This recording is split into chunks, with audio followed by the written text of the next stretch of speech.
Jadi saya ingatkan diri saya dan semua para jemaah, selepas Ramadan jangan tinggal Al-Quran. Satu, kalau tinggal Al-Quran, Allah kata orang yang celaka. Kemudian Allah sebut juga dalam surah Az-Zukhruf, wa man ya'shu an zikrir rahmani nuqayyid lahu syaitanan fahuwa lahu qarin. Yang maksudnya, siapa yang berpaling daripada peringatanku, siapa yang berpaling pada Al-Quran. Berpaling ni maksud dia tak ambil Al-Quran sebagai panduan dalam kehidupan. Apa-apa dia nak buat, dia ikut nafsu. Orang macam ni Allah kata apa?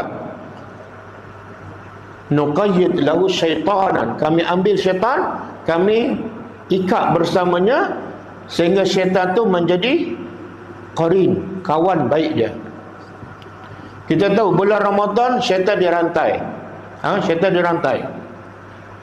Tapi start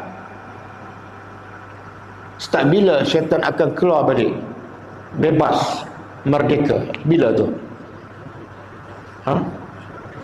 Satu Syawal bila bermula? Malam bila? Malam besok.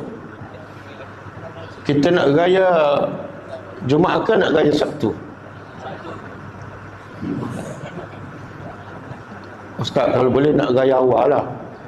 Sebab dah 30 hari, 29 hari dah puasa Ustaz. Jadi 1 Syawal bermula maghrib. Kalau raya hari Jumaat, 1 Syawal maghrib, malam Jumaat syaitan dah bebas. Syaitan bebas lah. Kalau raya Sabtu, hari Jumaat selepas maghrib, syaitan bebas. Bebas buat kacau. Tapi kalau kita tinggal Al-Quran, syaitan ni bukan setakat bebas, dia akan jadi qarin, kawan baik kita. Itu menakutkan. Syaitan dilepaskan 1 Syawal. Tapi lagi dahsyat, lagi bahaya bila kita tinggal Al-Quran.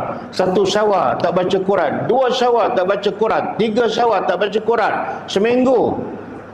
Syaitan bukan setakat bebas, merdeka, tapi dia akan jadi qarin, kawan baik kita. Wa man ya'shu an zikrir rahmani nuqayyid lahu syaitanan fahuwa lahu qarin.